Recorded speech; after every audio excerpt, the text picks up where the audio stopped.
Naruto की data book पढ़ते पढ़ते मुझे एक चीज पता चली कि शिशुए ने इताची के सामने फेक सुसाइड किया था। मतलब उसने सुसाइड करने का बस नाटक किया था। एंड ये बात सच है क्योंकि जब मैंने इसके बारे में थोड़ी रिसर्च करी तो मुझे बहुत कुछ पता चला जो कि एनिमे और मांगा में नहीं है। इसीलिए वीडियो को पूरा एंड तक देखना ताकि तुम कुछ भी मिस ना करो। तो अगर तुमने नारुतो अच्छे से देखा है तो तुम्हें तो शिशुए के बारे में पता ही होगा। Shisui Uchiha one of the most powerful Uchiha in the Uchiha clan, जो कि इताची से भी ज्यादा पावरफुल है। एंड इसको शिशुए द टेलीपोर्टर के नाम से भी जाना जाता है। तुम्हें शिशुए की फ्लिकर टेक्निक याद है जिसमें वो इतनी तेजी से मूव करता था कि ऐसा लग रहा हो कि वो शैडो क्लोन्स कास्ट कर रहा हो, बट नहीं, उसके इतनी तेजी से फास्ट मूव करने के कारण उसकी मल्टीपल इमेजेस हमें दिख रही होती हैं। अब तुम खुद सोचो, इतना ज्यादा फास्ट बंदा जो कि इताची से भी ज्यादा पावरफुल है, डोंजो के सामने खड़ा होता है एंड डोंजो इसकी एक आंख निकाल लेता है ऐसे ही, मतलब ऐसे ही निकाल लेता है। इस चीज का कोई सेंस बन रहा है? नहीं। अब तुम लोग सोच रहे होगे कि यार एनिमे है, कुछ भी हो सकता है, क्योंकि हमें most of the time anime में दिखाया जाता है कि जो कैरेक्टर मरने वाला होता है वो नहीं मरता एंड जो कैरेक्टर नहीं मरने वाला होता है उसकी सडन डेथ दिखा देते हैं, जैसे कि जिराया एंड ककाशी। एंड जो बंदा नहीं मर रहा होता जैसे कि मादरा उचिहा जो कि हाशिरामा से लड़ते वक्त मर गया था, बट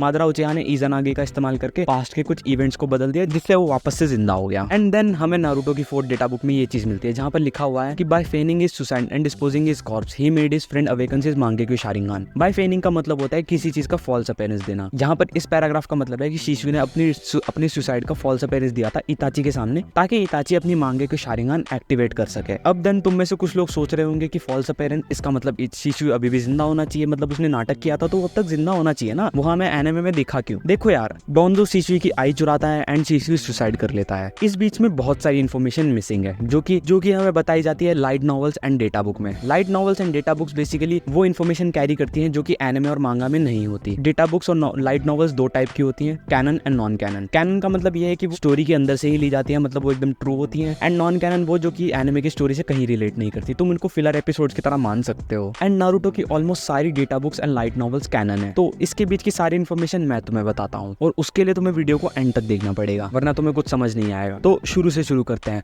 शिशुए उचिहा अपने एक ऑनबू मिशन के दौरान अपने एक साथी को खो देता है जिससे उसकी मांगेक्यू शारिंगान अवेकन हो जाती है। एंड उसकी मांगेक्यू शारिंगान की जो पावर है वो डोंजो को पता लग जाती है। डोंजो को कैसे पता? वो डोंजो है, उसको सब पता है। एंड डोंजो को अब शिशुए की मांगेक्यू शारिंगान चाहिए होती है जो कि है कोटो अमात्सुकामी। एंड कोटो अमात्सुकामी बहुत ज्यादा पावरफुल है, मतलब ये हाईएस्ट ऑर्डर गेंजुत्सु है। एंड देन कुछ टाइम बाद उचिहा वाले कोनोहा के अगेंस्ट रिवोल्ट स्टार्ट कर देते हैं जिसमें Itachi as a double agent काम कर रहा होता है। वो कोनोहा के लिए उचिहा पे स्पाई कर रहा होता है, उचिहा के लिए कोनोहा पे स्पाई कर रहा होता है। उचिहा जिनका लीडर होता है फुगाकू उचिहा जो कि है इताची का father. And then Shisui and Itachi चाहते थे कि वो उचिहा को भी बचा ले एंड कोनोहा को भी बचा ले। देन वो डिसाइड करते हैं कि हम फुगाकू को कोटो अमात्सुकामी के गेंजुत्सु के अंदर डालेंगे एंड पूरे सब उचिहा को समझाएंगे कि ये सब गलत है, ऐसा नहीं करना चाहिए, जिससे वो उचिहा को भी बचा लेंगे एंड कोनोहा भी बच जाएगा। तो ये बेसिक प्लान था इताची एंड शिशुए का। एंड शिशुए को कहीं ना कहीं ये चीज पता थी कि डोंजो उसकी एक आंख लेने आएगा तो वो उसको फटाफट से यूज कर लेते हैं, क्योंकि अगर उसने एक बार अपनी कोटो अमात्सुकामी यूज कर ली तो वो अगले 10 साल तक एक्टिवेट नहीं होगी। तुम्हें याद ना हो तो मैं बता दूं कि कोटो अमात्सुकामी 10 साल में सिर्फ एक ही बार यूज करी जा सकती है एंड इसको ब्रेक करना नेक्स्ट टू इम्पॉसिबल है। एंड देन डोंजो को भी ये चीज पता चल जाती है। एंड डोंजो को जैसे इनके प्लान के बारे में पता चल जाता है, डोंजो शिशुए की एक आंख चुरा लेता है। अब अगेन एक क्वेश्चन, शिशुए उचिहा जो कि इतना ज्यादा फास्ट है उसकी आंख डोंजो कैसे ले गया? एंड इसका जवाब इताची की लाइट नॉवल देती है जिसमें बताया गया है कि शिशुए को किसने मारा था। एंड शिशुए को और किसी ने नहीं बल्कि योजी आबुरामे ने मारा था। योजी आबुरामे कौन? देखो, आबुरामे क्लैन जिससे वो शीन है, मतलब वो मक्खी मच्छर वाला, उसके क्लैन के किसी बंदे ने ही शिशुए को मारा था जो कि है योजी आबुरामे। योजी आबुरामे बस एक लाइट नॉवल कैरेक्टर है, ये एनिमे या मांगा में कहीं एग्जिस्ट नहीं करता। इसकी पास्ट लाइफ कुछ खास अच्छी रही नहीं है, इसके फादर बहुत ज्यादा अब्यूसिव थे।